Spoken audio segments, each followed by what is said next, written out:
episode 14 of the podcast. I checked this morning to make sure I got my numbers right, and it's episode 14. And this is a very special episode because personally I'm a huge fan of this man and a lot of the things that he does. So thanks for coming on, Cole. Dude, thank you for making the drive over here. Fucking Oh yeah, 8 hours or whatever it was. It coincided perfectly with what I was doing, so I mean, it just worked out. Yeah. Perfectly. How you been? How's life been treating you lately? Just busy, always busy, like with Gulch and then with the print shop too, just because Gulch was traveling. We did like, Texas, New York, Chicago. Where else were we after that? Were you in Pennsylvania at one point? Oh yeah, and then Pennsylvania, right? Yeah, right, that was there. the last one, yeah. Yes, yeah. So it's like, they're not all like back to back, but it's like once a month we were traveling for a second, and so trying to balance that, and then the shop, and then I have kids, and so it's always busy. Yeah, totally. Yeah. Were the Gulch shows were those planned out to be the last shows? Like when you guys decided to be like, all right, I think we're gonna call it quits. Was it like, all right, we need to hit this spot and this spot and this spot, or were these just shows that had already been kind of lined up, and you were like, oh, we're just gonna call these our last shows, or were they planned out as your last shows? They were not planned out as our last shows. Okay. So they were booked like a year prior, and so we didn't decide that we were gonna break up until I think it was, I want to say August of, or maybe it was sometime in the fall of 2021. Okay, gotcha. So these were already booked. All these shows were already booked, and then we decided that we were going to end the band, and we were like, okay, well, let's just finish off everything that we have booked and not book anything new. The only thing that was new that got booked was that Philly show. Okay, and it's because gotcha. we didn't play FYA. Oh, okay, gotcha, Yeah. gotcha. Why didn't you guys end up playing FYA? 3 out of the 5 of us had COVID. Oh shit. Yeah. That was kind of when like the Omicron was like really rampant. Yeah, I had a lot of like family members go down to that. Like my girlfriend's whole family had it. My whole family got it like right after that. And my grandma had it. Yeah, a bunch of people were going down to it. Yeah. I haven't had it yet. Really? You haven't had COVID at all? No. That's crazy. I know, I feel left out. Count yourself lucky. I mean, I guess it all depends on like what variant you get, but like my dad had it really badly, and then I had it, and it just felt like a cold. But it's just annoying because you got to stay inside and everything. Right. Like that, Yeah. Quarantine. I mean, with me, I'd probably still be in here because exactly. I'm like working alone a lot of the time, so I'd just be sick as hell in here working, printing people's shirts still. Exactly. Does it ever get like stressful working alone? Oh yeah, definitely. It's tough because like there's so many steps in the process. There's like, I don't know. There's dozens of steps, and so when I'm the only one and I have to do every single step of the process and do emails, invoicing, shipping, like everything, it gets pretty overwhelming. So I try and pull help when I get too overwhelmed. And then I do have like Sammy from Drain. He works here when he's not on tour, like 4 days a week.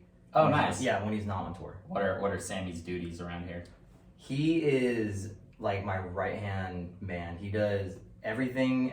He does pretty much everything except for printing. So I still operate the press, and he does all of the like counting in the shirts, mixing the inks, getting the screens ready, shipping stuff out. We do fulfillment. We do like we run bands' web stores and stuff like that. So he does all of that. So pretty much everything that's not printing is what Sammy does. Okay. Does he take care of like emails and stuff like that? Or that's the only other one. Okay, so you take care of emails. It just takes so much like back end knowledge of how the print is going to be to understand how to invoice something. So like only I would know how to price something out, just because I know what, like when I'm looking at an image, I know what it's going to take to get it, to become a reality. Interesting. Yeah. How fast normally is like turnover rate? Like how fast can you get like a certain amount of shirts out at once? Or like how fast can you get orders out to people? Does it like depend on your circumstances? Depends on the workload. Depends on how many bands hit me up last minute. Like, hey, we totally forgot. We have this show in 3 days or whatever, Oh shit. Yeah, so it kind of depends on that. But usually we try and keep it around 2 weeks.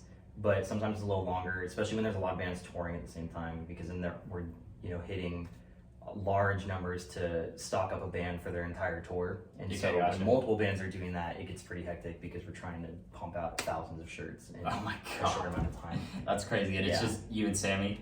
Yep, just me and Sammy, and sometimes we'll pull in Dirt from Okay. Tsunami. Yeah, got you. We'll pull him in sometimes, and he'll help us out. But most of the time, it's just me and Sammy. That's so crazy. That's so crazy. That you're like, you got to be in here to see how massive the machine is and everything that's in the back over there. It's insanity. Like, I can't believe you run this whole thing like pretty much by yourself with like a little bit of help. Dude, sometimes I look at it and I'm like, I don't know how the fuck I got here. Yeah, Because totally. I was in my garage doing it for years. Yeah. And then now I'm doing it here, and it's just like I look around, I'm like, I don't know how I got to this point, but I'm here and grateful for it. Yeah, I mean everything that you print is like super quality. I mean, this dude printed this shirt, and Bowling shirt, a lot of the stuff that a lot of the bands that I like wear merch of, you printed, and those Yeah. shirts are always like some of the best quality ones and stuff like that. Thank you. Did it take a long time to like dial in your approach? Hell yeah, dude! I printed so many shitty shirts. Like to begin with, I had to like learn from just experience. So it took a long time. It took a ton of like reading and a lot of trial and error. Cause like I was telling you earlier, I never worked at a print shop, so I had to teach myself how to do all this stuff from YouTube videos, reading old threads from like weird forums and stuff like that. So yeah, it took some time, but I feel like we're finally like dialed in on our process, and we have like protocol for stuff now. Yeah, at least you came into printing like in the age of the internet, For real, yeah. Otherwise, it would be me working at a shop for years and learning the slowly ropes. from if the owner wanted to show you. They used to be super secretive. Oh, really? Yeah, Very stingy about their trade, I see. yeah, because they don't want you going off and starting your own shop. Yeah, competition, I bet. Yeah. Is definitely the downfall of a lot of shops. Yeah, so I got lucky with YouTube. Yeah. Well, I guess we can run it back now. We'll talk more about the print shop and all that later, and the origins and whatnot.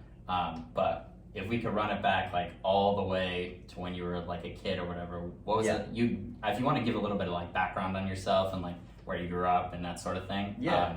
I mean, you could fill in the people that don't know who you are. Yeah, for some sure. information. Yeah, so I was born in the Bay. I was born in the East Bay, so I was in Hayward. Okay. If you're familiar. Yeah. I'm going there later today. Oh, sick. Okay, yeah, that's where I grew up until I was 8, and then my family moved to Reno, and so I lived in Reno for like 3 years, from 3rd grade to the end of 5th grade. Okay. But that was like the time where I feel like I really like grew up and stuff, because that's when I started skating and I started getting into like my own music and hanging out with friends more and stuff. So I feel like that's kind of where I grew up for like the formative years. Yeah, I got you. And then when I was 10 or 11, I moved to San Jose, and I've been here pretty much the whole time since then. I left right after high school. I moved to Arizona to do audio engineering. Okay. I went to audio engineering school out there. Nice. And then I was only there for a year because the program was like 10 months or something like that. Okay. So then I moved back and started recording bands, and that was like how I got involved with a lot of the bands that I know now, was just from recording their old projects. Oh, interesting. Yeah. So I did that for a while. And then from there I moved to Boise, Idaho, which is kind of random. But I've heard this story on the Scoped Exposure podcast. Yeah. You talked about this. Yeah, so I moved out there, and it was sick. It's really cool. I love Boise. And it's probably beautiful. dude, it's kind of stupid how beautiful it is out there. I mean, there's mountains and rivers and lakes, and it's just pretty out there. It's fucking awesome. Like, I lived right on the Boise River, and there's like this really long pathway that follows it called the Greenbelt, and you can take it from like the suburbs all the way into downtown, so you can like ride your bike there, and it's just fucking beautiful out there. But I didn't have anybody out there except it was just me and my wife, so I didn't have any family or anything, and we were thinking about starting a family, and so we decided to move back to San Jose, and so I've been here since then. That was 2015, and that's when I started my shop. Yeah, it's probably a little bit easier, like being near like family and stuff like that as well. Dude, I don't even know how the fuck I would have done it if I would have stayed out there, because I have 2 kids now, and we get so much help from my in-laws. And so I don't know how I would have. I don't know what I would have done. I guess out there it probably would have been cheap enough to where either my wife or I wouldn't have had to work. Like, one of us just worked, Okay, it was so cheap. Yeah, but definitely not like San Jose. No, not like San Jose. But yeah, it's a big change. But I kind of miss being there. I'd like to go back just to visit, just because it was so chill. It was Yeah, just exactly. very laid back, like slower pace of life. Yeah, It was cool. yeah, very very slow for sure. But Yeah. I wanted to ask you about how did you like get your name out there when you were recording bands back when you were doing that?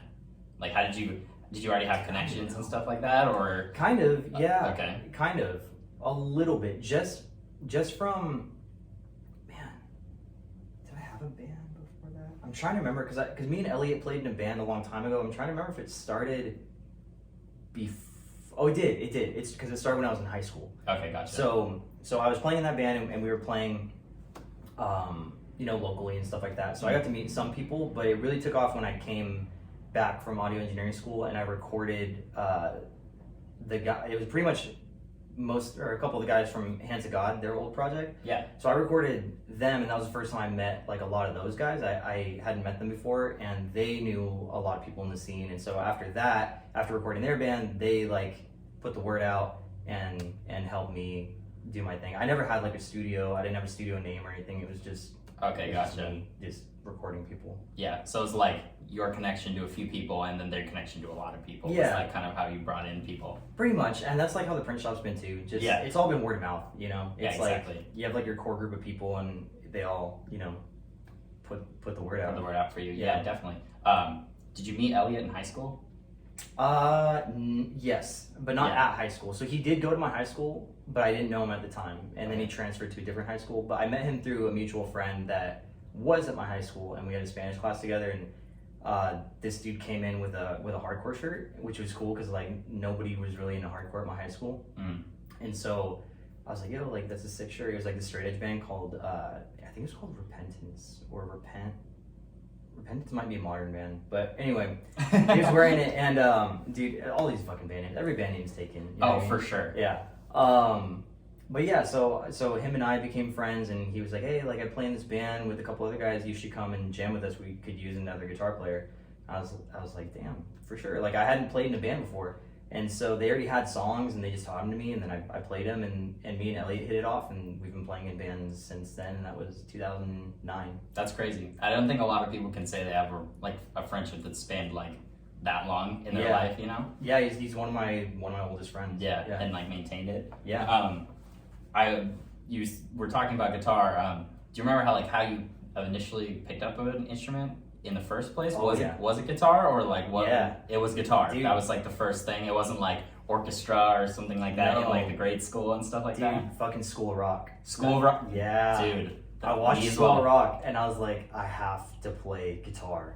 Like I have to do it. It's so fucking cool. And so my younger cousin played guitar, and he would get like these magazines in the mail of like, I forget what it was called, but it was just a magazine of guitars, like just sick ass guitars. And he's like, yo, check this out. And I just got like obsessed with it, and I was like, dude, I want this guitar, that guitar. Yeah. And, Do you even know how to play at this point? No, hell no. And they just look cool. I was like, man, dude, totally get where I was you're like, coming I don't from. know how the fuck this works. I don't know how to tune this thing. I don't know what goes into this, but I'm gonna figure it out. And so I talked my parents into buying me a guitar, and so they took me to a place like just down the street from here, got me some like knockoff brand of guitar, and then I just taught myself. Was it electric or acoustic? It was electric. Oh, okay. Yeah. I didn't get an acoustic for a long time. Oh, okay. Yeah, I started on electric. Interesting. Yeah, learning fucking like Offspring songs. Oh, nice. And that band Block Party, that like indie band. Okay. Okay.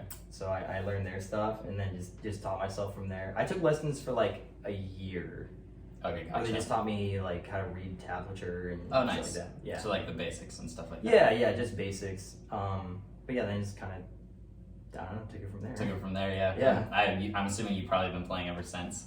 Yeah, that was when I think I was 12 or 13. So I'm 30 now, so I've been playing for like, 17 years. A long time. Doesn't fucking seem like it though, dude. I'm like, honestly. Time flies. Well, not even that. I don't consider myself like much of a player. Like, Okay, gotcha. like technically speaking, I'm not very good at playing guitar. It's like, it doesn't. I don't know. I see other people when I watch other people play. I'm like, dude, this person fucking rips. Like, I can never play that type of stuff. But you've written some good songs. I can say. write. I'll admit that I can write riffs. But like, I watch people like Cody from Drain or like Ridge from Pain of Truth. I'm like, dude, these guys are guitar players. Yeah, Like, definitely. they play guitar. Yeah, for sure. I mean, hey, as long as you're a good songwriter, I feel like it doesn't matter, like, your technical ability, you know? Like, I know plenty of good shredders who are, like, just sweep picking all over the fretboard and stuff like that, where I'm just, like, and then I have tried to be in bands with them, and they, like, can't write, like, anything remotely original or anything like that. For sure, I mean, they get too caught up in just, exactly. showing off their technical abilities and or just learning the technical stuff, you know, and not really delving into songwriting or anything like that. For sure. So the first band you joined was with Elliot? Yes. Okay, so I don't know if you want to go more into detail about, like, what that experience was like. How long were your band? Did you do anything with it? Do you remember the first show you played? The first show? Yeah. Holy shit, I do remember that now. Yeah, dude. It was called True Hearted, and it was, have you heard of it? You have a tattoo, right? I do, yeah, on my chest. I've seen that. Elliot has the same tattoo on his arm. On his arm, yeah. Yeah. I'm very observant with tattoos. Like, whenever I see someone with a lot of body art, I'm like, well, that looks pretty cool. I like look at like the tattoos and stuff like that. So I did notice that. Yeah, him and I both got that from tattoo artist named Bo Brady. That's awesome. Yeah. But yeah, him and I were in that band for a while, and we did actually do quite a bit of stuff locally. So we played like every tour package that came through. It was either True Hearted or Bad Times Crew. Okay. And Bad Times Crew was like the other, you know, like the guys from Hands God, like Theo and Jaffe and stuff. Yeah, exactly. So we got to play some really cool shit. It was nice, but we never toured. We didn't. I think we played out of California once. We played in the Pacific Northwest. We did like a 3 or 4 day run, I think. But besides that, it was all locally. But that was my first experience in a band and my first experience writing for a band. Okay. So that taught me a lot. Like that helped like build the foundation for every project that came after. Oh, nice. How long had you been playing guitar at that point? I was 17. So I've been playing for like 4 years or something like that. Okay. Yeah, nice. yeah. So like I had the ability to play, but I'd never written anything. And so when I joined the band, all the songs were written by Elliot, and he just taught them to me. And then from there, I would just kind of start putting my input in, like, hey, I wrote this thing, and then we would incorporate it in. And then so then it was kind of me and Elliot co-writing. Yeah. And then I started writing full songs by myself, and then Elliot would have full songs that he wrote. And so it helped me like kind of baby step into writing for a band. Build off of like that initial like building block, and then gradually come up to Gulch and stuff like that. Yeah, I gotcha. Yeah, we had some other projects like in between that band and Gulch, but nothing came of them. It was just for fun. It was just a fun side project. Did you used to play in Spinebreakers? Yeah, I did. Yeah, I played guitar with that band like from the beginning up until like maybe not even 2, maybe like maybe it was 2 years ago. Time has fucking flown after the pandemic, like, I feel you. quote unquote, like ended, you know, when like things started opening back up. Yeah, time has just flown. So maybe it was like 2 years ago that I stopped playing with Spinebreaker. Okay, gotcha. Do you have any like venues that you wish would like come back from the Bay Area that you maybe had played back in the day? Dude, all of them. They're all gone. Oh, really? Yeah. What were some of the spots that were like the sickest, and do you have any like stories from those spots? Yeah, dude, the first one was the Cave, which was like a church in San Jose, and that was the place I went to my first show. Oh, nice. So I wish that one would come back just for like the nostalgic effect of it. But that one was cool. It was a big ass venue, tons of room to mosh. It was like carpeted, so you weren't like slipping all over the place. Oh, nice. It was fun. And then this place called Macla, which was downtown. It's like a what's it stand for? It's like a Mexican art culture something. I don't know. I can't remember the acronym, but it's like an art museum.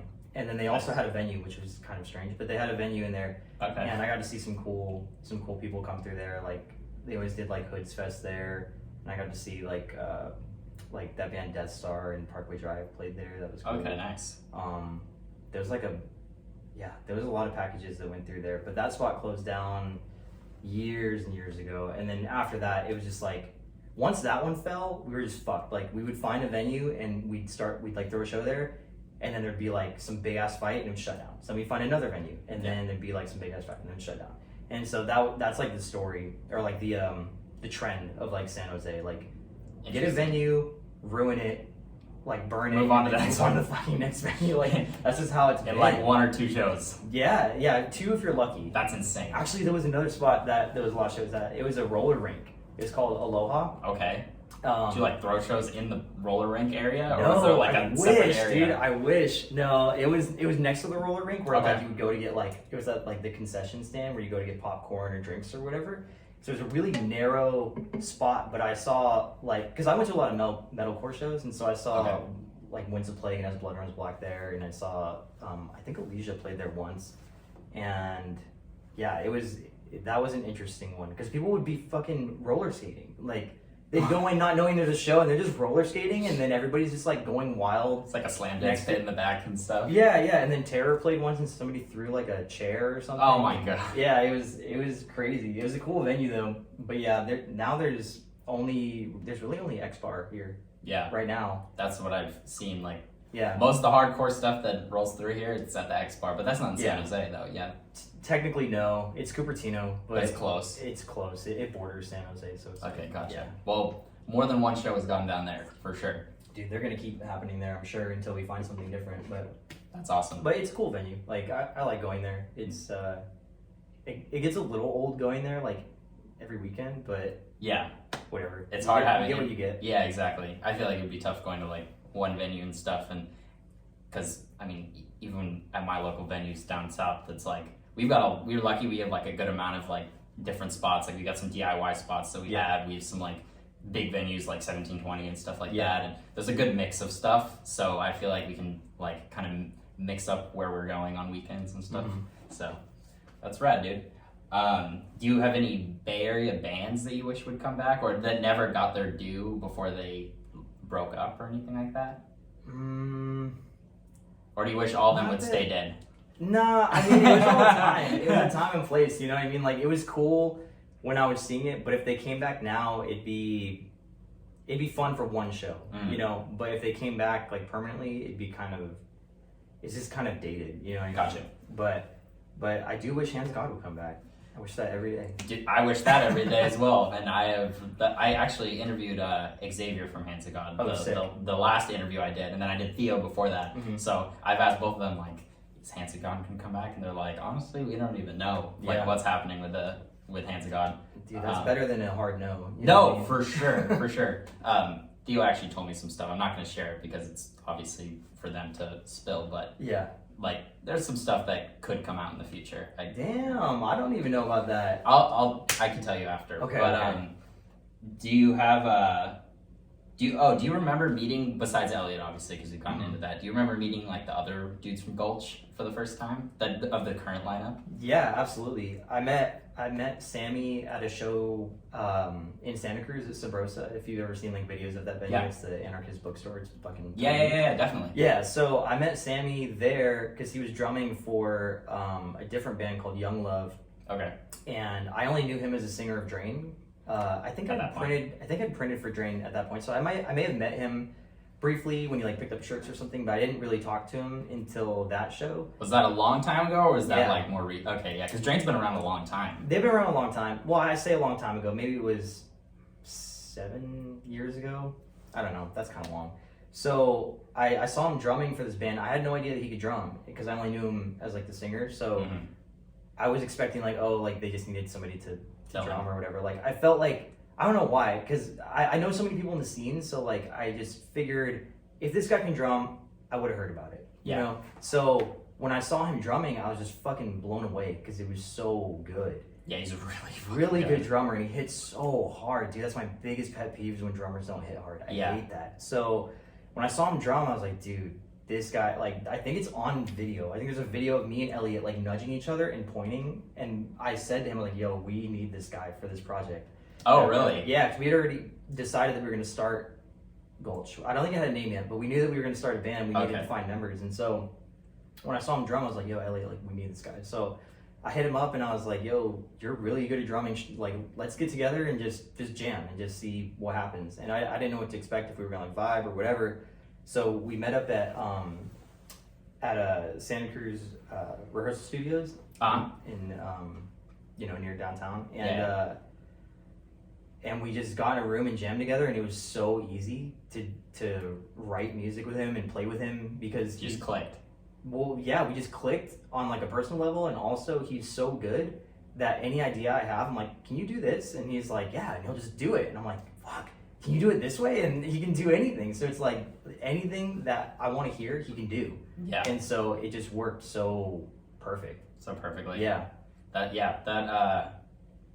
Even just like listening to Gulch records, you're like I'll listen to like, I try to learn Impenetrable Cerebral Fortress. I'm not a great guitar player by any stretch of the imagination. I can barely like tremolo pick and stuff, but I'm like, oh my god, there's so many sections and stuff. Like, were you just like spitballing like, all right, I want to go into a section that's like a blast beat section, and then like a really fast tremolo section, and then like a punk section? Yeah. Like, were you just like dictating to him like what to do? Pretty like, much, yeah. When you're writing, is that what you kind of do with him? Pretty much. I usually show up with like a whole set of riffs that I already know like what sequence they're gonna go in, and so I say, you know, it's gonna start with like, you know, this blast beat, and then you're gonna play that for like 4 bars, and then you're gonna go into like a circle pit or whatever, you know, just shout out the beats and stuff. Yeah. And that's kind of how I go into it. And then sometimes we'll change things depending on the vibe of the track, or if Sammy's like, yo, we should try playing it this way or that way, and so we'll change stuff up. But most of the time I won't even step into like a practice space with somebody until I know like a good idea of what I'm going to be doing. Interesting. Yeah. What about the other two? What about Christian and Dirt? Like, do you remember meeting those two dudes? Yeah, I remember meeting Christian. Yeah. I met him in a fest in SoCal, actually. Okay. At that White Oak Music Center, if you know what I'm talking about. I think so. Yeah, I don't know why I can't remember the name of the fest. I think it was called Standing Hard. It was years ago. Okay. But he came up to me, he's like, yo, dude, how are you? And I was like, I don't know who the fuck this guy is. I was like, good, how are you? And he's like, good, how you been? And I'm like, good? Like, do I know you?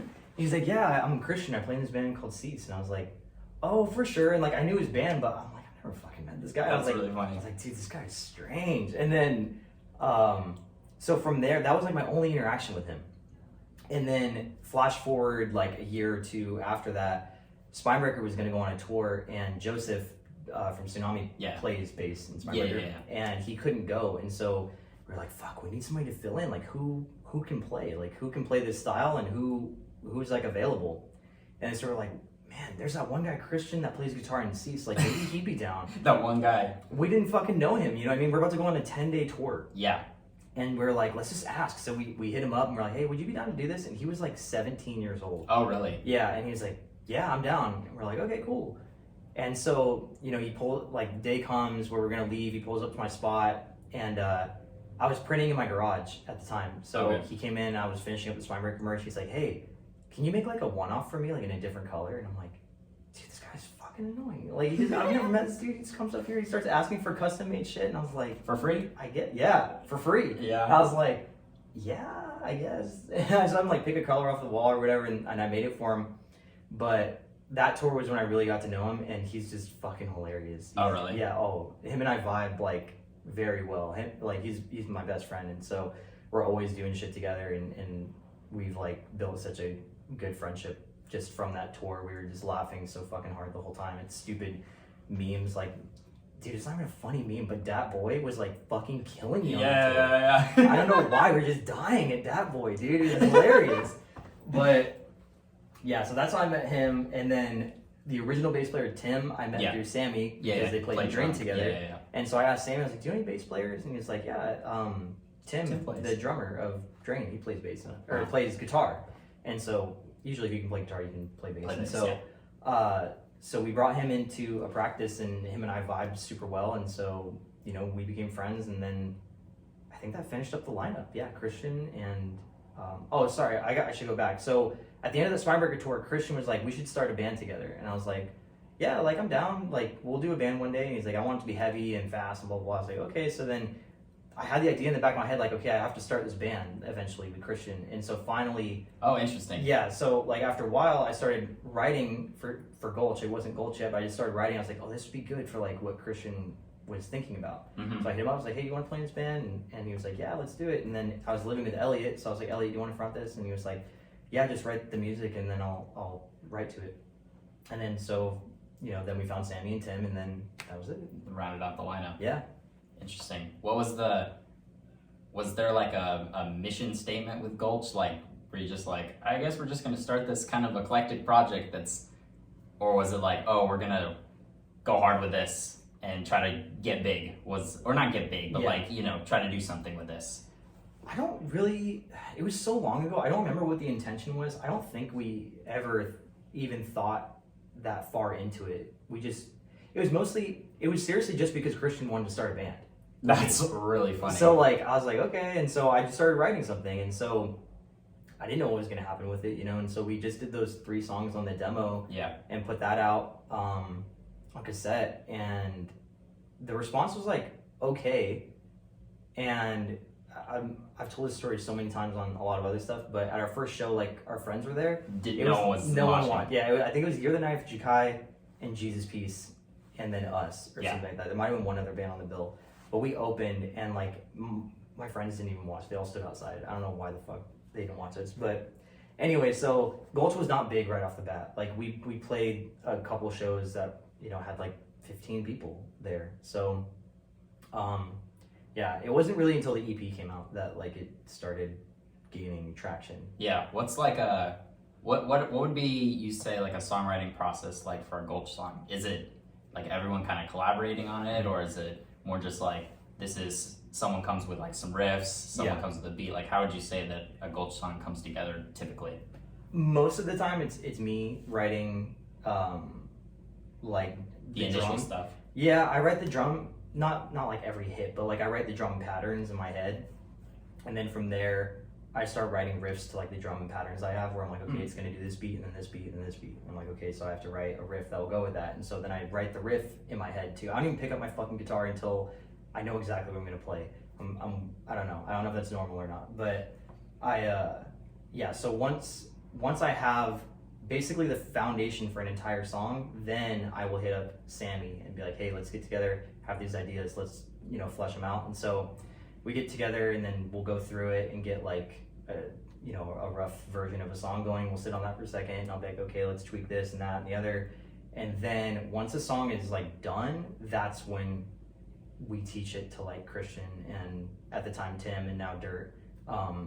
We'll teach it to them, and then Elliot writes, I don't know if I fucking believe him, but he writes all of his lyrics on the spot, because I'm always the one recording him, and so he will come in. I don't know if he has ideas in his head or not. I haven't asked him. I don't know if he's got some kind of like, you know, idea of what he's gonna write about, but usually he comes in, puts the headphones on, he's like, just put it on loop, and I'm like, okay, and I sit there for like 40 minutes, and he's just writing, and he's writing, and then those are his lyrics. Elliot, if you want to come on the show, we can talk about this, and you can tell your side of the story in terms of the writing process. Yeah, I'm calling bullshit, so he's got to come in Mythbusters.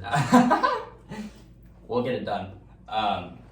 So that's kind of like how a songwriting process goes for what you guys are going for. Have there been any other like instances where that hasn't been the case? Like, has someone else come with like a riff, or has someone else come with like a drum pattern or anything like that? Yeah. That's made it on the record or whatever. Yeah, like Sammy will come up with stuff that I didn't even think of.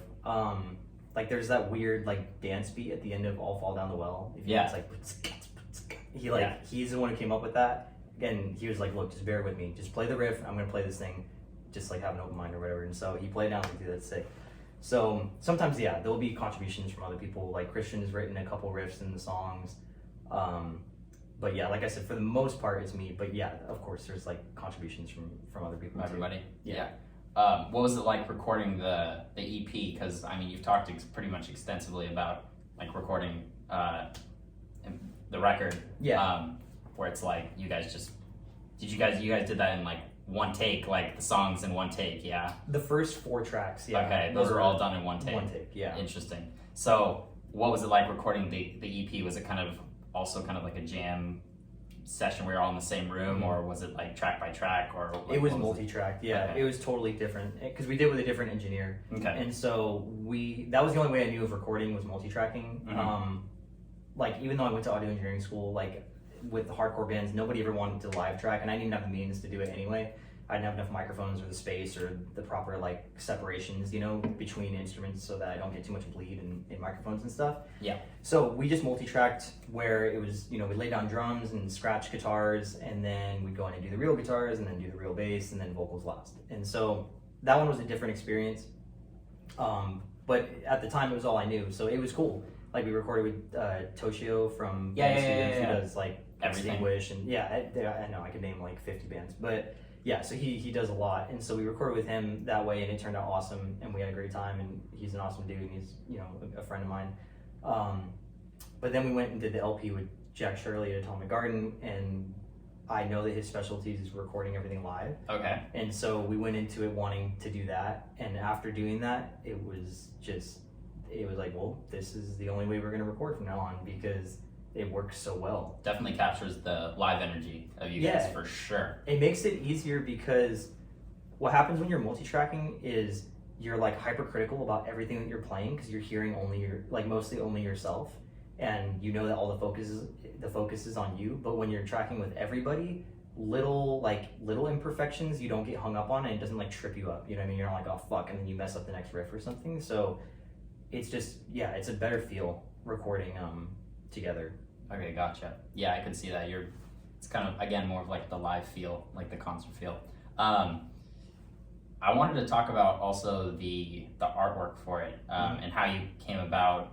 His name's Boone, yeah? Yeah, Boone Naka. Yeah, and I think I heard Elliot say in like an interview once I think you come across this dude. Like how'd you find him, and why did you choose him to do the artwork for your like records and stuff like that?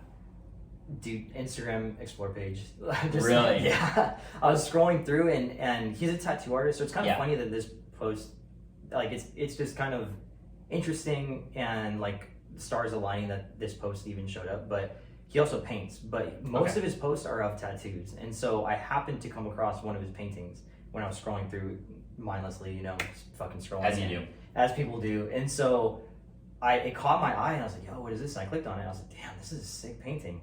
And then I clicked on his page, and then I scrolled through his feed, and he had other paintings. I was like, dude, I don't know what it is, but this style like just speaks to you. Yeah. It's like bright and simple, but it has this dark undertone. You know what I mean? I don't really know why, and I can't really explain why, but because it's so colorful, but it has this really dark undertone. And so for sure, whatever his process is, or whatever his mindset is, like he's executing it well, And so I hit him up, and I was like, hey, like I play in this band, and we're looking to get artwork made. Like, do you do commissions? Like, do you do artwork? And he's like, not normally, but like I think he asked me to send him the music, and he would decide. Because I guess, and now that I've spoken to him a lot more, I know that he's really picky, and he's only ever done artwork for, I think, us and one other band. Oh, wow. Yeah, he's really picky, I guess, about who he works with. So don't go hitting him up. Yeah, don't go hitting him. I mean, you can try, but you might hear no. Yeah, exactly. So he was down, and I don't think we gave him a lot of direction. I think he read Elliot's lyrics for the EP, and then based on that, he just made whatever he felt represented it, and it was perfect. Yeah, that's super cool, because I mean, you have two of the records on the wall right there, and those are the original paintings. Yeah. Oh my god! Yeah, all right, the left is on the EP is actually on cardboard. It's on a cardboard box. Yeah, he used to do a lot of stuff on cardboard. The other one's on like whatever, flat stock, like heavyweight paper. Yeah. But yeah, the first one is on cardboard. That's awesome. Yeah. I don't know why I'm not remembering this, but is there any writing? There's no writing that's on the records. It's just this. That was the pictures, right? I'm a fucking weirdo, man. Elliot always makes fun of me because I listen to a lot of non-hardcore stuff, and it's funny because just like time after time, I just keep doing this. But all these albums that I put on for that I like a lot don't have the name or have anything on them. It's just an image, and it never has the name of the band or the name of the record. And so Elliot was like, dude, why do you always fucking post stuff? You never say what it is. You're just like, oh, this album's sick. And nobody can even find it because they don't even know what it is. I'm like, dude, I don't know. It just looks kind of sick that they don't have like words on it. And so when we came out the albums, we didn't. Actually, you know what? I think on the EP we did have words. We did. I think so. It's at the bottom. I'm getting bottom. Confused because I'm looking at the original painting. But yeah, we did have it at the bottom. But for the LP, that was intentional to not put anything on there. Yeah, I see. Speaking of like music that isn't hardcore, really, you guys put out a cover last night. Yeah. Which was funny because literally as I was getting ready for bed and going to sleep, I was like, all right, I got this interview with Cole tomorrow, and I was like, oh, Gulch dropped a cover of a song. That's fucking awesome. Yeah. Why did you just was this like sit in my heart where you wanted to do it for a long time, or like why did you decide to put out a Pixies cover? Well, I'm a big fan of Pixies, Yeah. obviously, and so what happened was we got hit up to do this compilation record that was going to have a bunch of bands doing covers on it, and they wanted it to be I think like pre-2000s covers. And so when we got hit up for it, I was like, dude, this is a perfect opportunity to cover Pixies, because the first time I heard Monkey Gone to Heaven, I was like, dude, this would be good as like a hardcore song or something, because it's so heavy, like just by nature, just the bass line and the drumming and everything. It's just like it's just very driving. Yeah. And so I always thought it'd be cool to cover it. And so when we got asked to cover something, I was like, it's now or never. Like, this is the opportunity, like, because that's such an out there band to cover. Definitely. You know? Especially in a hardcore space. Exactly. So when you get asked to cover something pre-2000s, I was like, perfect. Like, yeah. There's no better opportunity to do this. And so we decided to do it. And we recorded actually back in October of last year. And so, but with record production taking forever, the record that it's going to be on won't be out until after we're broken up. And so I didn't want to come out with something after we broke up. And so we asked them, like, can we release it early? Because we're not going to be a band anymore after July. I see. And they were down, so yeah. This is another thing that I'm pretty sure you've told the reason why, but and a lot of people I bet are wondering this, obviously, but why are you guys actually like calling it quits? Because I know a lot of people, I've seen many comments on the YouTube, the Instagram, all that stuff, and some of my homies are like, I don't know why they're breaking up. Why? Yeah. What was like the decision, I guess, to not carry on as a band anymore? Because I know you guys could like do a lot of stuff, but is it more like personal things, or like what were the situations that prompted this decision? There was like some specific stuff, but also it was kind of not specific. We played a show after the pandemic, and it felt kind of different than pre-pandemic shows, because pre-pandemic, when we played, it was a lot of just like friends and homies, and you'd see a lot of people. I'd see a lot of people that we knew in the crowd, and it was cool, and it was just kind of low key. And then after the LP came out and after the pandemic, like, this sounds ungrateful, and I'm not trying to be ungrateful, but like a lot of new people started listening to us, and a lot of like new faces were out there, and like people started treating us like we were gods. God, it's just weird, you know. Like, I mean, it's fine. I don't mind like signing stuff or taking pictures, or whatever. That's cool. Like, I would probably ask that too if I was, you know, younger and I saw a band that I loved or whatever. I'm sure I would do the same thing. But for us, it felt weird. It's tough as well. Yeah, it's just like having all that attention on you, and just, I don't know, being looked at like you're not like a regular person. This is kind of, it felt weird. So anyway, we played this one show, and the vibe was really strange for us. And so after, we all kind of looked at each other and were like, did you guys enjoy that? And they were like, not really. Like, man, is every show gonna be like this now? We're like, probably. And so we just were like, maybe we should just call this, you know, like, it's a time, like, hardcore is such a time and place. And so we had our time, and we enjoyed it, and I still enjoy it, but it's just not the same, and it's not going to be the same anymore. Yeah, you know? Definitely. We can't play a 100 cap venue anymore. So just, I don't know, before we start to hate it, we just decided to, you know, just finish off what we had left. Finish strong. Yeah. Yeah, that's very like, I think, mature to do. That's a very like introspective decision, I think, that is obviously tough, but I could definitely see where, like, because you guys are on a trajectory to become like very big. Like, obviously you guys can play pretty much anywhere in the US right now and have a bunch of people show out for you. And I think that just takes a certain kind of person to like be able to deal with all that. Yeah. I mean, even just looking at celebrities and stuff like that, like, I can't even imagine what their lives are like, because it's just always being like approached by fans, and they're like, oh my God, you're like my favorite band and stuff like that. It just must feel kind of strange, you know? It does. Yeah, it does. It feels kind of strange, because I'm used to just being at a show and hanging out with homies, and it's just like, you know, normal. You're just a normal person. Just a normal dude. I don't know, man. I go to work. I don't know. I do everything that everybody else does. I just happen to play in a band that, like, people know, you know, and it's not that big of a deal. But yeah, also, like you said, you know, we were on a trajectory where we could have like done all this and done that, but that was another reasoning behind it, was that we actually can't tour like that because you know, like two of our members play in other bands that are really active, like Tsunami and Drain, and then Elliot has a career and I'm running a shop and I have kids, and so it's like doing that isn't even really in the cards for us. And so we would have just ended up playing sparsely, you know, a couple times a year and just burn out. You know, people are like, oh cool, like another gold show or like whatever, you know what I mean? It's just the potency with, like, you lose potency if you stay around for too long and you're inactive. It's just, I don't know. So I don't know. We don't want to be weird old heads, so we just. I get that decision for sure. You definitely don't want to be like seen as like, oh, they're ringing it out, or they're right, like beating it into the ground and stuff like that. Right. I could see that for sure. Yeah.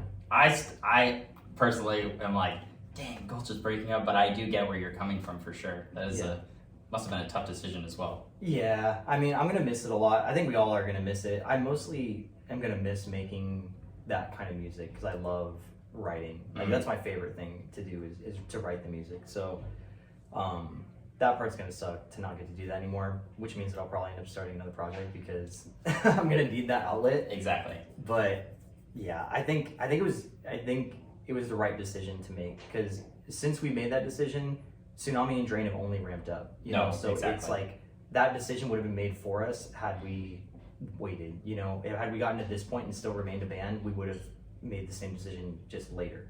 Yeah, exactly. So I mean, I'm assuming that means like you won't play any like one-off shows, like maybe every 5 years or anything like that. It's just completely done. People are like, oh, I always see comments and stuff. I hate reading comments on it, why I do it to myself. No, exactly. Everyone. But I read comments and people are like, yeah, it's gonna be great when they come back like 5 years from now, or when they play a reunion show, or when they do this or that. But we're not gonna do that.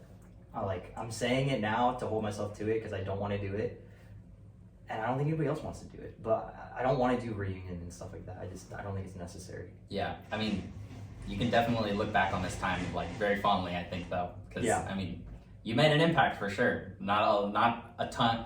There's a small percentage of hardcore bands that make this kind of impact, I think, and I think you maybe, who knows, maybe you've influenced a whole other generation of people to like pick up guitars and stuff like that. I fucking hope so. That'd be sick. Yeah, I know. I want to hear new bands, you know. For sure. Why was it, so like we were talking about earlier, these shows were not designated last shows, they were just booked. So was Sound and Fury booked for you guys, like, and so that just kind of seemed like the right one to end on, or? Yeah. Okay. That was the right one to end on, because we, like, in the string of last shows, we already played San Jose and we played San Francisco and Berkeley. Yeah. And so we're like, okay, we're gonna do 3 California shows. We don't really, and then Sound and Fury is in California, so we don't really need another Bay Area show. After doing like those 3 shows I just mentioned, and then doing RBS and all that kind of stuff, it's just like, I don't know. People around here have seen us. They've seen us like a million times. So it just didn't feel necessary to end here. Yeah. So you guys are gonna end in LA in is it Exposition Park? Is that Exposition Park? Yeah, I don't know what that's gonna be. I know it's gonna be fucking hot. That's like all I know. Yeah, Joseph said he saw like Morrissey there, or like Kanye West there as well. It's a huge capacity venue. I've been talking to the people like running the fest, and it's a huge spot. It's gonna be really interesting to play there. Yeah, it's gonna be experience. Seeing people. Yeah, it's gonna be cool because like I've always wanted to play Sound and Fury, because I've been going to Sound and Fury since 2010, and I always wanted to play, and I always wanted like my old bands to get on, but like didn't know if that would ever happen. And so when we got asked to play before the pandemic, I was super stoked, and then didn't happen. And so I was like, I don't know if it's gonna get offered again. And then when it did, I was like, yes, like this is sick. Like this should be the last show. And so yeah, all those shows were booked. The only reason we announced it so long ago, and everybody likes to talk shit and be like, oh, they dragged it out because this or that, so they could sell more merch or sell more tickets or whatever. It's definitely not why. We weren't even going to do that. It was just, we decided like, oh, we should probably tell people this is the last time that we're playing their city, so they know. Yeah. You know, so that if we played Chicago and somebody lives there, they're not gonna be like, oh, I'm gonna miss Gulch tonight, but I'll catch them next time they come by. Like, we wanted people to know, like, it's now or never. Like, it's your last chance. This is your last chance, you know, just to be nice. But then of course that shit gets turned around and fucking blown up in our face, because then people just talk shit. Like, no, exactly. Like it's some marketing scheme. That's awesome. Sound and Fury will be my first time seeing you and my last time seeing you as well. What the fuck? How have you not seen us? I got into hardcore, I'd say, after the pandemic. I got this more, Okay. so I was not really aware of what was happening before that. Mhm. It's just, I don't know, I'm young too, I'm only 19, so Yeah. I only got into it like a year and a half ago, so Yeah. I've just been kind of exploring my way through it, and I found you guys. And luckily, I found you guys at a point where you guys are going to be playing LA, which is like an hour away from me. Perfect. So I'll roll up and stuff. Yeah. Sound How and did you get Fury. into it? How did I get into it? Yeah. I would say, like, so 197 Media, shout out. Hell yeah, Steven. Yeah, hopefully we'll get an interview with him at some point here soon. His videos of RBS, I would say, kind of got me into it. I would say seeing like your set, Tsunami, and then I believe hearing Section Hate as well. Section Hate is another band that like they definitely got me into like the hardcore space more. Yeah. And then I also have this homie like named Ben, and he's kind of like turned me on to some bands as well. Shout out Ben. And that's kind of how I've got into it. And then I've been going to shows, like I've been going to like punk shows and stuff like around like Orange County area and like LA. And then I've only recently started going to like more hardcore shows in like the last like year. Okay. Stuff like that, yeah. What were your thoughts on it? Like, what was your first hardcore show? My first hardcore show would probably be, so the first like hardcore show that I went to was probably Scalp at this spot in Santa Ana, and it wasn't even really like it wasn't like there weren't a lot of people there, that no one was really moshing. I don't think people kind of caught the vibe, but Scalp was fucking sick. Mm-hmm. And then after that I went to For the Children 2021, and that was fucking awesome. And then the first one that I went to that I was like, oh, this shit's fucking sick, was Tsunami at 1720, the last time they played there. Yeah. The sold out show. Yeah. And I was like, this is super fucking cool. Hell yeah. So I'm definitely going to keep coming back to these. Like, these are the ones I need to look out for. And like, then I went to see Drain in March, and that was off the hook. That was off the fucking hook. It's insane. And that show looked crazy. Yeah. That was sold out too. Yeah, that Drain video is like the most like viewed video on the channel, which is like or one of the most viewed videos. Yeah. Hello guys. I'm sorry. That's okay. I'm so sorry, man. Oh yeah, you can set it down anywhere. Thank you for holding that for me, man. Sorry. No, you're all good. Thank you. But yeah, that's kind of my that was my delivery man came by and dropped some shit off. But yeah, I mean that was kind of how I got into it or whatever. But yeah, I've been going, I'd say decently consistent. Whatever bands that I like roll through, I'll go for sure. That's sick. That's cool that you're just getting into it. That's like, I wish I could go back to when I was like just like discovering everything, you know? Yeah, like, exactly. Everything was new and exciting, and it's like, yeah, I miss that. Definitely. I wanted to also talk about because you mentioned this like before was RBS. So you did like the pre-show here, am I correct? Like kind of like a little pop-up here or whatever. Yeah, like there was the no pre-show. show. The pre-show kind It was of. like it was a pre to the show. Yes, this was the pre-party. Yeah, gotcha. Yeah, so we just did it in the parking lot.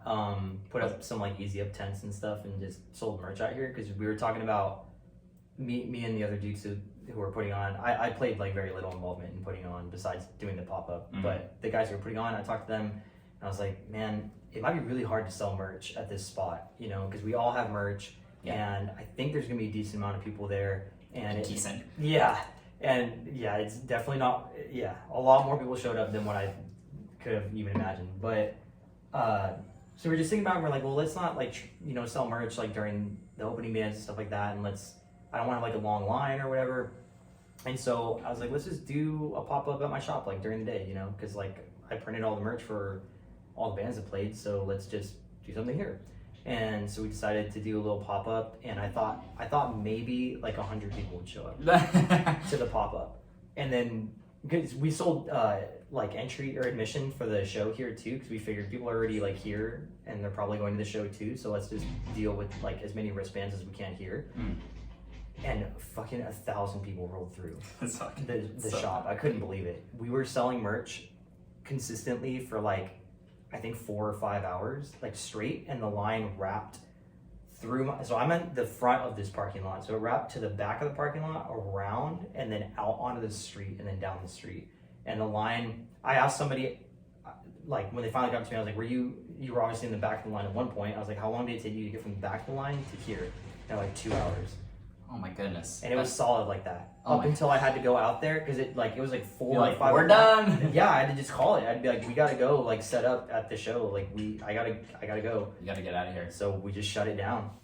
Yeah, I mean, I work coffee, and selling stuff at a register is hard. That's hard work. So Yeah. I can't even imagine being here for like as long as you were dealing with a line like that. Dude, and it was over 100 degrees that day. Oh my god! It was And you're so outside bad. and everything. At Oh, least when yeah. I'm like selling coffee and stuff, I'm like inside in like an air conditioned space. But you're out there in the sun just selling merch to Yeah. people. It was fucked up, man. People were going to the recycling bin of my neighbor and taking out cardboard, and they were like using it as an umbrella while they were standing in line. It was pretty wild. Oh It was my cool. god, that's that's so DIY. Yeah. Have you had any favorite Gulch moments? Just in general throughout like your what is it, 5 years of being a band? Yeah. Have you had a couple favorite moments Yeah. or a favorite moment that sticks out to you? I got a couple favorite shows for sure. Mhm. Like For the Children 20, I guess that would have been 19. Yeah. Yeah, that was one of my favorite shows. There was a show we did at Jerry's Pizza in Bakersfield. Okay. Like Infest. I've seen that video. You seen the video? Yeah. Dude. Shout out Torker. Torker. Yeah, Ruben. Yeah, dude, that show was crazy. It was hot, and it was in the basement, and I thought it was a great idea to take a bunch of mushrooms before our set. Nice. Dude, I picked up my guitar, and I was like, I don't remember how to play anything. I don't even know how to fucking hold this thing. The strings felt like spaghetti. I like strummed it. I'm like, I can't even think of the first note of any song. Any song. Any of the songs. And then I put on the sample that we play from the EP. Yeah. And then I'm like, it's like playing, and it's getting closer to the end. I'm like, I don't know. I don't know what to do. I don't know what to play. Christian, this is your show. I was like, I thought I like just taking off my guitar, and I was like, I can't fucking do this. And then Sammy started playing the blast beat, and suddenly it all came back to me, and I played better than I've ever played in my whole life. That's awesome. It was insane. Yeah, that was a very fucking interesting night. Because then after the show ended, oh my god, dude, I was pretty fucked up. So after the show ended, I go, like, Jerry's Pizza is like on the street, and then there's an alleyway that goes down the side of Jerry's. And so I walk outside, and all of a sudden my eyes are on fucking fire. And it's because somebody had gotten fucking pepper sprayed right before I walked out. And those pepper spray, like, it's just in the air, residue. everybody's just coughing and hacking, and they're like drooling, and I'm like, dude, and I'm on mushrooms. I'm just like, what the fuck is going on in here? Like, It's just totally enhancing the burning in your dude, eyes. oh, it was so bad, man. And yeah, that was such an interesting night. It's like animal instinct that like it all came back. It was like, oh my god, my hands know what to play. I got it. Yeah, and people were just going crazy because I mean it was like a lot of like punks and like like crust punk kids and stuff going to see Infest.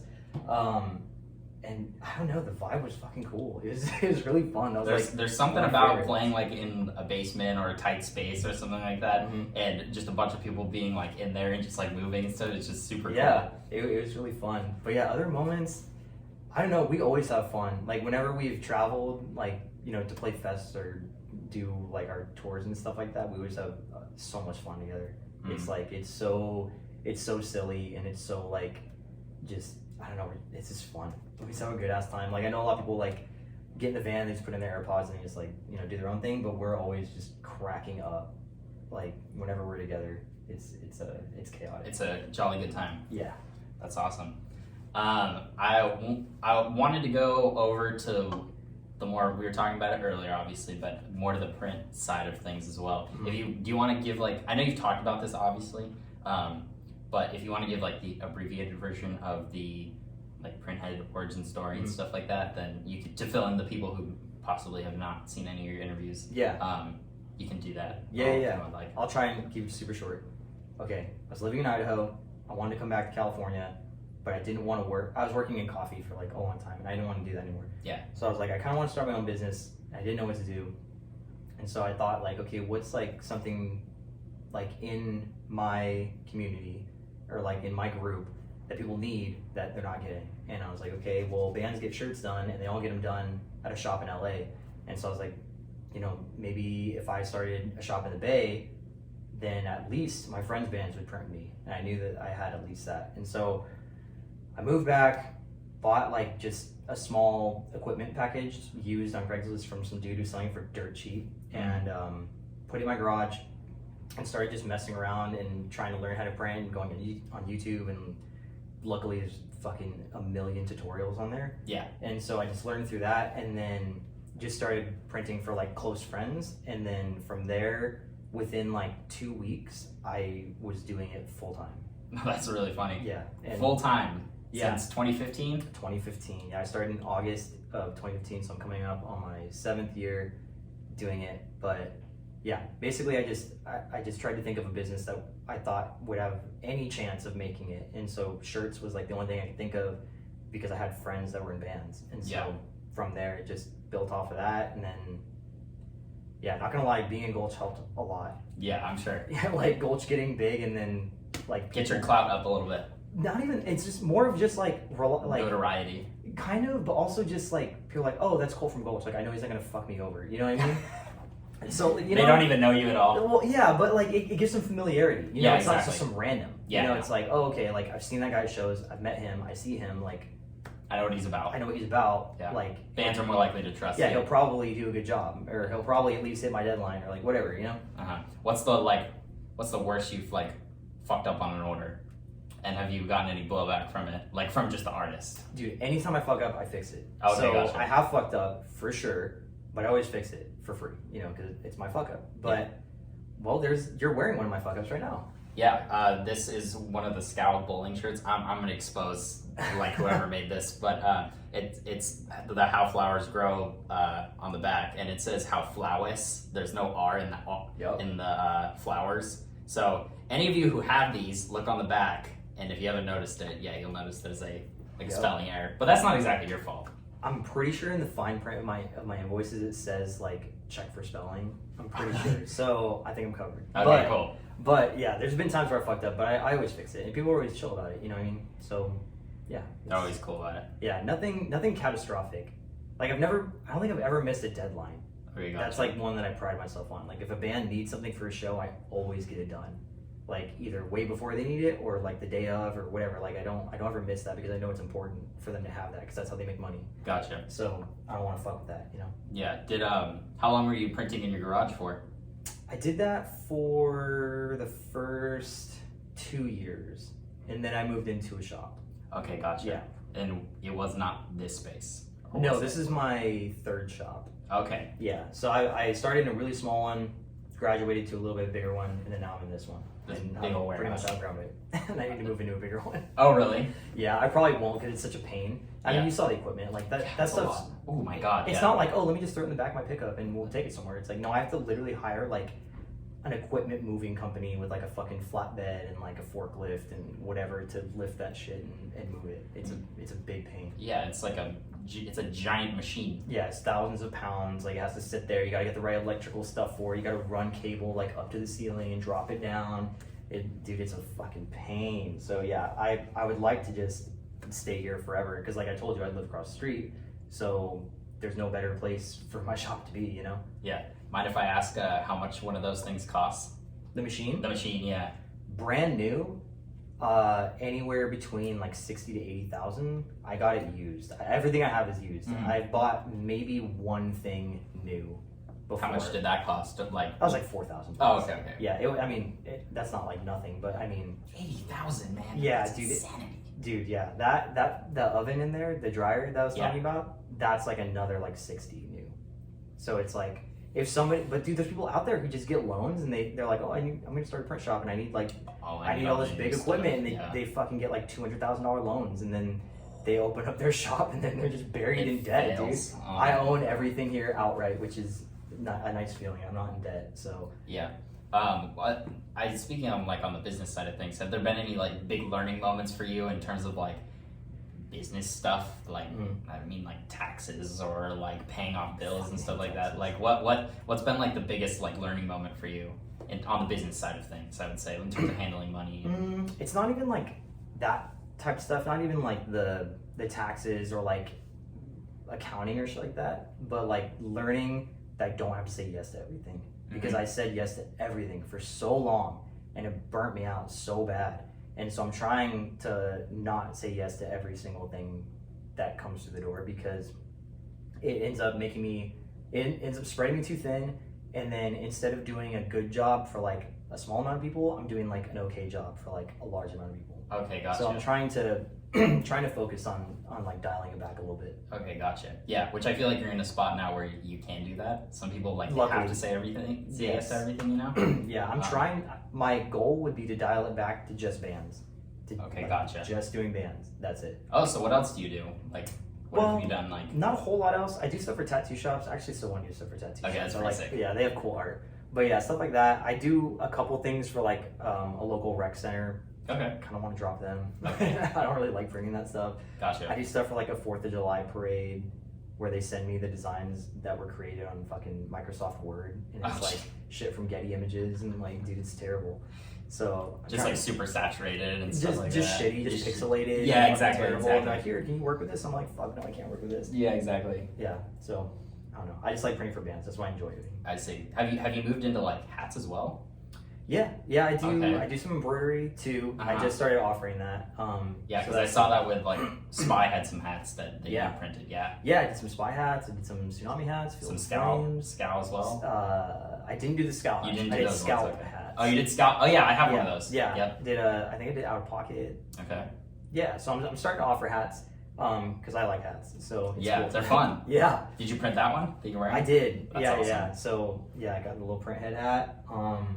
Yeah, it's cool. Just trying to expand like a little bit, but without like overwhelming myself. Exactly. What is it harder to print shirts or to embroider hats? Would you say?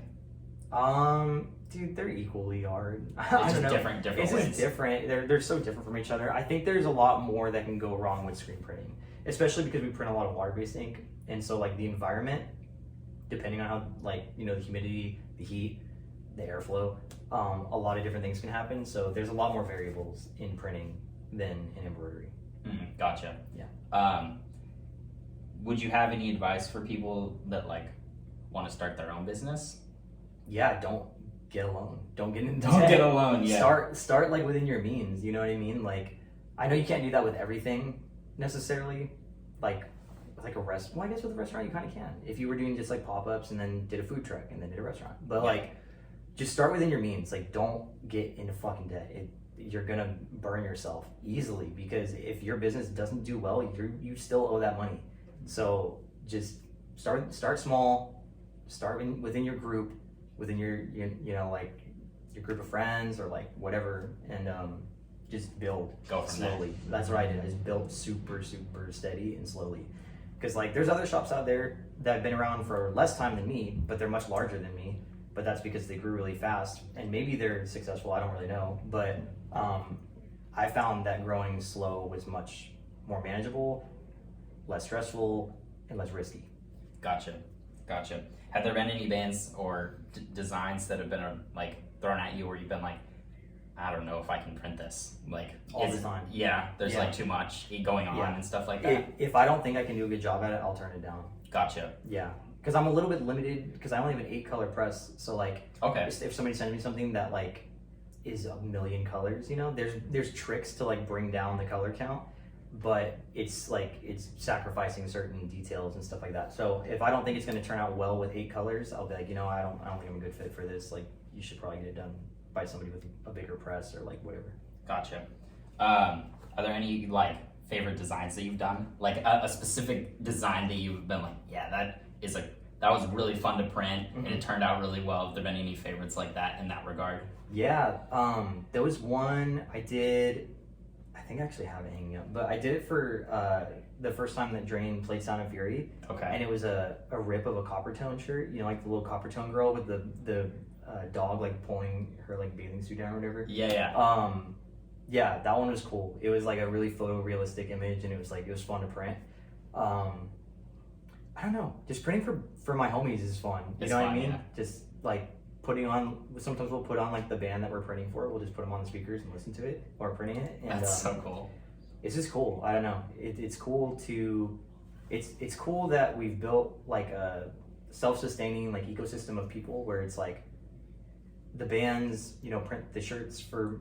The bands send me the jobs and I print their shirts and then like we're putting on the shows And they sell out everything. and they're selling them out and like another homie is designing it and it's like we've created this like self-sustaining ecosystem of people and it's like it's cool to be a part of it. Exactly. Why do you think like the Bay Area has gotten as notorious as you guys have?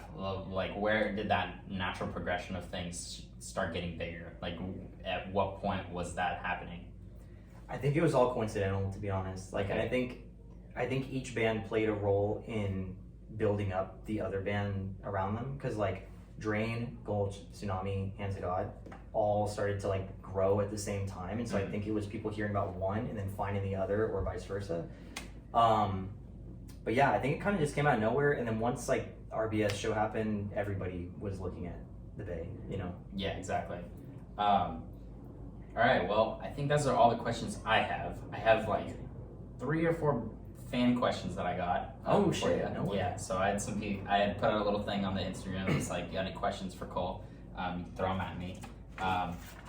And then we can be done with this. What? Dude, I'm but- interested to hear.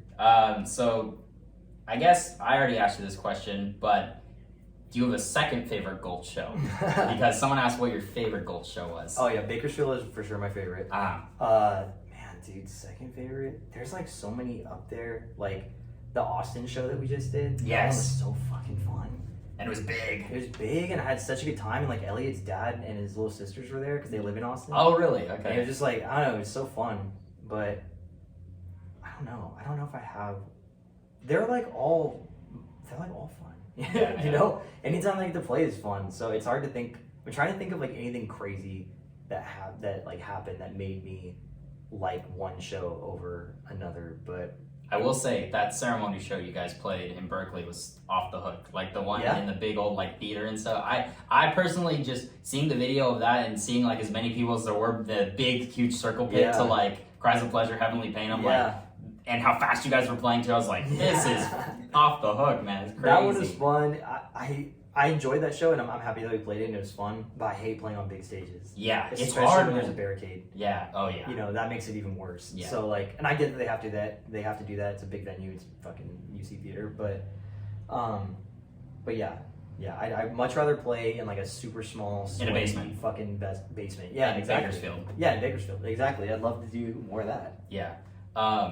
Somebody asked, did you expect Gulch to get this big? No, hell no, dude. It's like me and Sammy, because all we do in here is talk about hardcore when we're working. So we're always thinking like, what would be like a comparable band to our bands right now, like back in the day, you know, like back in like 2010 or something. And we try and think, and it's like, and this isn't like to our own horn or anything. It's just the reality of it. It's like I think our bands are bigger than the bands from before because hardcore is just bigger. Yeah, exactly. You know, hardcore exploded like in the past 2 years, and so. No, I didn't think that this level was even achievable. You know, it's kind of crazy. And like, it's not something that I really strive for. The peak of what I wanted to hit was playing Sound of Fury. Yeah. You know, so, and we've yet to hit that. So once we hit that, it's like, okay, like we made it. Like, That'll be the peak. that's it. That's really awesome. Yeah. Another question was, why did Cole burn out? Burn out? Yeah, someone said you burned out. Burned out? In what way? I don't know. This is what they said. Why did Cole burn out? Did you burn out? I don't know. Dude, I don't know. It depends on what context they're talking about. Have there been any contexts where you have burnt out? Dude. You felt burnt out? Yeah. Never on like drugs. Like whenever I think of a burnout, I think of like somebody who like did a bunch of Did drugs. a bunch of drugs? I mean, Like work or anything like that? Oh or- yeah, dude. Yes, with work, I will get burnt out on work, for sure. Like whenever my Instagram page is really quiet and there's like no posts for like months, that's because I'm burnt out. Okay. And there's like nothing on my story. Uh, Or Sammy knows, but whenever there's something on my story that's just text that's like I'm booked for the next blah blah blah blah, it's because I'm so fucking burnt. I'm basically shutting the door. I'm like, nobody fucking talk to me. don't email me. Yeah, don't email me. Don't fucking talk to me for like until, you know, X date because I'm burnt. So yeah, I definitely have gotten burnt out, but I try to, whenever I do get burnt out, I try and like dial it back and find time to recover.